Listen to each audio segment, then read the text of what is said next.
भ्रष्ट बीजेपी का वीडियो सबके सामने। बिना बहुमत के बीजेपी प्रत्याशी की जीत। मत पत्रों को अवैध बनाने के लिए चलाया पेन। यह है भाजपा के भ्रष्टाचार का सरेआम सबूत, जिसमें चंडीगढ़ मेयर चुनाव में बिना बहुमत के भाजपा के उम्मीदवार को जिताने के लिए भाजपाई पीठासीन अधिकारी मत पत्रों को अवैध बनाने के लिए पेन चलाकर उन्हें अवैध बना रहा है। चुनाव आयोग और न्यायालय को स्वतः संज्ञान लेकर दंडात्मक कार्रवाई करने के लिए और क्या सबूत चाहिए। इसे देखकर भाजपा के समर्थक भी शर्मिंदा हैं। इसे देखकर भी अगर देश का कोई भी समझदार या पढ़ा लिखा मतदाता भाजपा को वोट देने की सोचेगा तो वो अपने आप को धोखा देगा। चंडीगढ़ के मेयर का चुनाव इस बात का प्रमाण और सबूत है कि भारतीय जनता पार्टी सत्ता काबिज करने के लिए कुछ भी करने को तैयार है, और फिर वो दिन दहाड़े चुनाव में धांधली ही क्यों ना हो। चंडीगढ़ मेयर के चुनाव को थोड़ा समझना जरूरी है।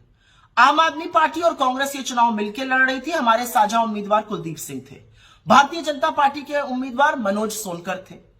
चंडीगढ़ नगर निगम में 36 वोट हैं मेयर चुनने के लिए। 14 नगर निगम के सदस्य भाजपा के थे, एक उनकी मेयर किरण खेर, एक शिरोमणि अकाली दल का वोट, 13 आम आदमी पार्टी के वोट और 7 वोट कांग्रेस के थे। 9 मनोनीत सदस्य होते हैं जिनका वोटिंग नहीं होती है। यह चुनाव 18 जनवरी को होना था। पीठासीन अधिकारी अनिल मसीह, जिनके भाजपा से अत्यंत प्रगाढ़ संबंध हैं, जो मनोनीत सदस्य हैं, जिनकी भाजपा में खूब आवभगत होती है, उनके तमाम वीडियो और फोटो वायरल हैं जहां पर भाजपाई उनका स्वागत करते हैं, वो पीठासीन अधिकारी थे। 18 जनवरी को वो यकाएक बीमार पड़ के अस्पताल में एडमिट हो जाते हैं। चुनाव टल जाता है। हम पंजाब हरियाणा हाईकोर्ट गए।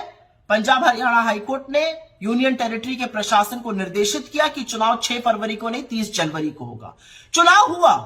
भारतीय जनता पार्टी को 16 वोट मिले, 14 उनके नगर निगम के सदस्य, एक किरण खेर और एक शायद शिरोमणि अकाली दल का, मिलाकर 16 वोट मिले। आप और कांग्रेस के साझा कैंडिडेट को 20 वोट मिले। सीधी जीत हमारी थी। लेकिन पीठासीन अधिकारी अनिल मसीह, जिनके भाजपा से प्रगाढ़ संबंध है, उन्होंने हमारे 8 वोटों को अवैध घोषित कर दिया। और वीडियो में साफ दिख रहा है कि कैसे वो उन वोट बैलेट पे लिख रहे हैं, उस पे लाइन बना रहे हैं, और कैसे उसको झपट्टा मार के वो लेकर चले गए जिससे विपक्ष के लोग उसको देख भी ना पाए। तो ऐसी क्या मजबूरी थी? क्यों जरूरी था कि भाजपा के मेयर के कैंडिडेट को येन तेन प्रकरण जिताया जाए? क्या आज न्यायपालिका चुप रहेंगी?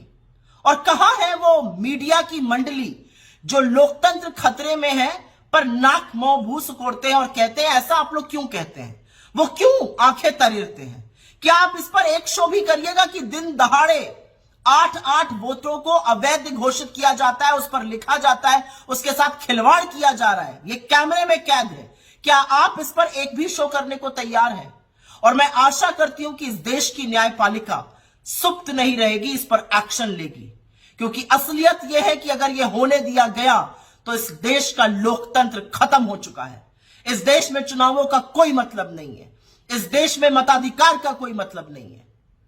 तो जरूरी है कि इस पर चर्चा हो। जरूरी है न्यायपालिका इसको स्वतः संज्ञान में लेकर इस पर तुरंत एक्शन करे, क्योंकि इस तरह से लोकतंत्र का दिन दहाड़े दमन करना एक पीठासीन अधिकारी, एक भाजपा के एजेंट के द्वारा असहनीय है, निंदनीय है, बर्दाश्त नहीं है।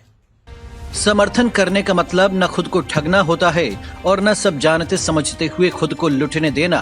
किसी नकारात्मक विचारधारा के मोहपाश में अपना विवेक खो देना मानसिक दास बन जाने के समान है। जनता से अपील है कि वो एकजुट होकर भाजपा को करारा जवाब दे, नहीं तो न उनका न उनके बच्चों का भविष्य अंधकार में जाने से कोई रोक पाएगा। MP express live TV bureau, Bhopal.